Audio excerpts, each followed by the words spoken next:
Ladies and gentlemen, welcome back to Buffalo Sports Center. Today, we are going to discuss three options for the Bills to trade for at the trade deadline. It's coming up. It's going to be right at Halloween, only a couple of days away. And the Bills, they've made some moves to try to open up some more money for them so that Brandon Beane can make a potential trade before the deadline closes on Halloween. But before we get into the different options, make sure to smash that like button and subscribe and follow us on Instagram and join the Discord. All three of those links, plus our links to the TikTok, are down in the description box below. So let's get right on with it. Let's talk about our first target here today. And you're going to notice something with these three targets. I really want the Bills to look at improving the defense. Now, there are a couple of weaknesses on the offense, such as we don't have a true bona fide slot wide receiver, but looking at the options out there, Hunter Renfrow, Adam Thielen, I didn't think it was the most pressing of needs, especially if Ken Dorsey and Josh Allen can get the ball into Khalil Shakir's hands. The Bills may have found a gem with Shakir, and he could be the Bills' starting slot receiver before we even know it. If Shakir can take that handle, the Bills can turn their sights onto the defense. And the first option here, Dante Jackson, cornerback from the Carolina Panthers. He's been very solid this year, playing as a cornerback too. The Panthers, they are well out of a playoff spot. The Bills desperately need some depth after the loss of Tre'Davious White because Dane Jackson and Christian Benford are fine, but outside of them, the Bills have Josh Norman. If they could bring in Dante Jackson, they would once again have three very solid cornerbacks that have a little bit more of athleticism. Dante Jackson has been very good this year. And there are a couple other cornerbacks out there that I would think is better than Dante Jackson, namely Pat Surtain. The only problem with Pat Surtain is that he's going to be very expensive to acquire at the deadline. I know Denver is in basically a full-fledged rebuild. They have committed to taking out some of their veteran pieces, but Surtain is young. He's one of the best cornerbacks in the league.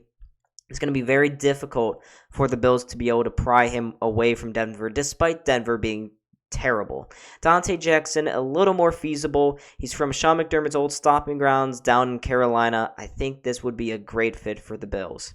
Let's keep on moving now and talk about the Bills' second target here for the deadline, and that is run stopper Andrew Billings from the Chicago Bears. The Bills' defense has struggled to stop the run since the loss of Daquan Jones back in the Jacksonville game in Week 5, all the way over in London. Andrew Billings would be a very good answer to help alleviate some of that run pressure because teams know it. They can just run the ball down our throats. The Bills' defense, the D tackles right now just haven't been the best. Ed Oliver has been phenomenal, but in the combination of Jordan Phillips and Tim Settle, they have not. And Jordan Phillips nearly let the Tampa Bay Buccaneers win that game on Thursday Night Football recently. So it is very important that the Bills get their defensive line back to being situated. They're still getting really good pressure on the quarterback. The problem is the middle and interior of that defensive line is now wide open since Ed Oliver can't cover two spots. Billings could. He's been very good this year. He's got a couple tackles for a loss, and he's on a rebuilding Bears team. And he's going to be a free agent after this year, so he would be a rental, low cost. Brandon Beane wouldn't have to move that much money around. This would be a move that makes a whole lot of sense for the Buffalo Bills. Add another run interior defensive lineman like Billings, and your defense will be much, much better because of it. Now, let's finally talk here a little bit about the third target that the Bills should target, and this one is the most intriguing. Nick Bonito, weak side linebacker from the Denver Broncos.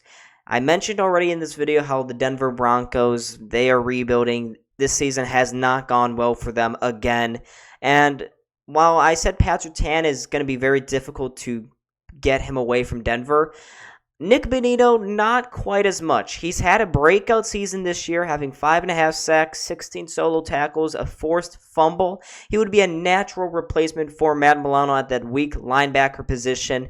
And this move is probably the least realistic of the three, since Bonito is a high draft pick, a recent high draft pick for the Broncos. He is breaking out, and he's one of those young, cheap pieces that I think Sean Payton may want to keep onto. But if Denver is truly rebuilding, I think the Bills should give them a call about Nick Bonito, because Terrell Bernard has been very good for the Bills.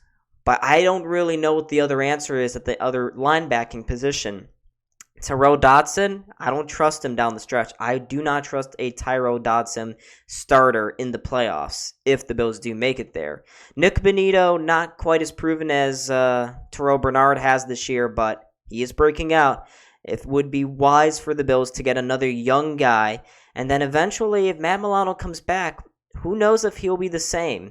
Bonito is still on his rookie contract as well. So Bonito, cheap, young, breaking out, full of hunger, bring him into a contender like the Bills and really help fortify the middle part of this defense, because right now they are struggling mightily. So, folks, you have seen 3 trade deadline targets for the Buffalo Bills. What do you think about them? Let me know in the comment section down below. I was Don. This is Buffalo SportsCenter. Make sure to hit that like button and subscribe, and I hope to see all of you in the next video. Peace out.